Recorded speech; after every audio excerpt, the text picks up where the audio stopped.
ரிஷபராசி நேயர்களுக்கு அன்பான காலை வணக்கம். கோச்சார குரு உங்களுக்கு 2ஆம் வீட்டில் பயணம் செய்வதால் நீங்கள் எப்படி இருக்க வேண்டும், எப்படி இந்த வாழ்க்கை முறையை நடத்தி செல்ல வேண்டும் என்று சொல்ல ஆசைப்படுகிறேன்.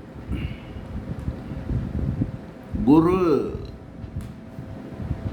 இருக்கும் இடத்தில் இடையூறுகள் நிச்சயம் இருக்கும் என்பதால் ரிஷபராசிக்கு 2ஆம் வீடாக வரும் குரு உங்களுடைய குடும்பத்திலிருந்து உங்களை பிரித்து செல்ல முற்படும். ஆகையால் நீங்கள் வெளியூருக்கோ அல்லது வெளிநாட்டுக்கோ போவதற்கு வாய்ப்புகள் அதிகமாக உள்ளது. நிச்சயமாக ஏதாவது ஒரு இடையூறுகள் இருக்கும் என்பதால் நீங்கள் உங்கள் வீட்டிலிருந்து குடும்பத்திலிருந்து சற்று விலகி இருப்பது உங்களுக்கு நல்லது. நிறைய ஸ்வீட்ஸு பலகாரங்களை தின்னும் ஆசை அதிகமாக உண்டாகும். எந்த இனிப்பு பலகாரங்களையும் பார்த்தால் சாப்பிட தோணும். இதில் முக்கியமாக கவனிக்க வேண்டியது, டயபெட்டிஸ் நோயாளிகள் கூட தங்களுடைய நாக்கை கட்டுப்படுத்த முடியாமல் தவிப்பதும், ஆனால் மருத்துவரிடம் ஒரு முறை நீங்கள் போய்விட்டால் இந்த டயாபெட்டிஸுக்கு உண்டான மருந்தை கொடுத்து உங்களை வாழ்நாள் முழுவதும் நோயாளி ஆக்கிவிடுவது மிக மிக மிக கட்டாயமாக ஆகிறது. ஆகையால் டயாபெட்டிஸ் உள்ள நோயாளிகள் இதை மிகவும் எச்சரிக்கையாக எடுத்துக்கொண்டு வாழ்க்கையில் பயனுற இனிப்பு பக்கம் போகாமல் இருப்பது நல்லது. அடுத்ததாக, நிறைய கடன் வாங்க சொல்லும். இஎம்ஐ கட்ட, வீடு, வாகனம், இப்படி ஏதாவது ஒரு செலவுகளை வைத்து உங்களை கடனில் மாட்டி வைக்க நிச்சயமாக இந்த கோச்சாரம் உறுதுணை செய்யும். ஆகையால் தாங்கள் எல்லோரும் கட்டாயமாக இந்த குரு பெயர்ச்சியின் போது ஜாகிரதையாக இருப்பதும் நல்லது.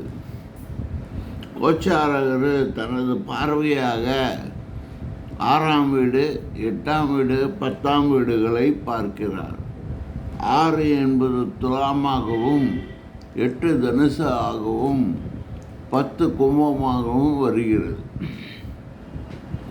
ஆக உங்களுக்கு 6, 8 என்ற நிலைப்பாடு இருப்பதால் மருத்துவ செலவுகள் கட்டாயமாக அதிகமாக உண்டாகக்கூடும். இது மிகவும் கவனிக்கத்தக்கது. செலவுகள் அதிகமாக ஆகவும் அதுவும் மருத்துவ செலவாக ஆகுவதும் உங்களால் தவிர்க்க முடியாது. வேலையில் இருப்பவர்களுக்கு அயல்நாட்டு வேலை கிடைப்பது ஒரு விதமான சந்தோஷமாக இருக்கிறது. ஆகையால் விருப்பப்பட்டவர்கள் அயல் நாட்டுக்கு போக எத்தனிக்கலாம். ஆனால் விசா ஆஃபீஸில் இதற்குண்டான உங்களுக்கு இடையூறுகள் நிச்சயமாக இருக்கும். அவற்றை எப்படி சமாளிப்பது என்று எல்லா விஷயங்களையும் நுணுக்கமாக ஆராய்ந்து கொண்டு விசா ஆஃபீஸுக்கு போவது மிகவும் நல்லது. வெளிநாடு ஆசை ஏதாவது இருந்தால் அது இந்த காலகட்டத்தில் ஒரு விதமான தீர்மானமும் இல்லாமல் உங்களுக்கு கிடைப்பதற்கு 6லிருந்து 1 வருடம் தள்ளி போடுவது மிகவும் நல்லதாக இருக்கும். அல்லது அவர்களே 6லிருந்து 1 வருடம் வரை வராமல் இருங்கள் என்று சொல்லிவிடுவதற்கும் வாய்ப்புகள் உள்ளது.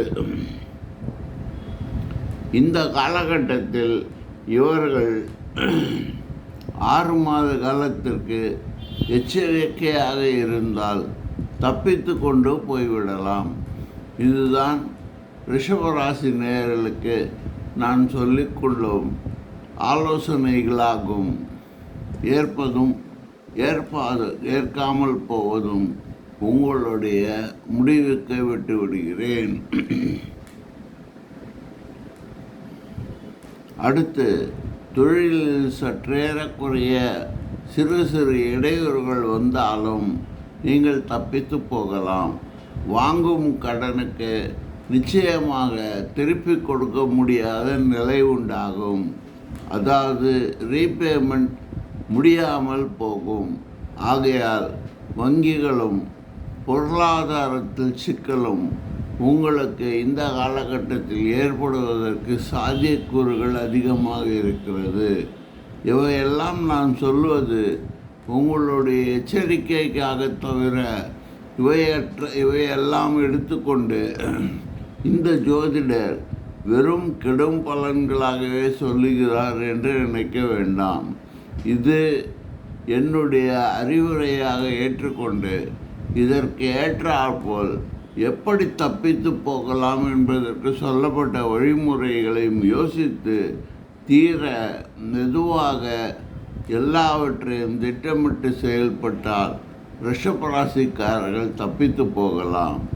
நீங்கள் பிடித்த முயலுக்கு 3 கால் என்று யோசிக்காமல் மற்றவர்களை அறிவுரையும் கேட்டுக்கொள்வது இந்த கோச்சார குருவை பொறுத்தவரை நல்லதாக இருக்கும் என்று சொல்லி விடைபெறுகிறேன். நன்றி, வணக்கம்.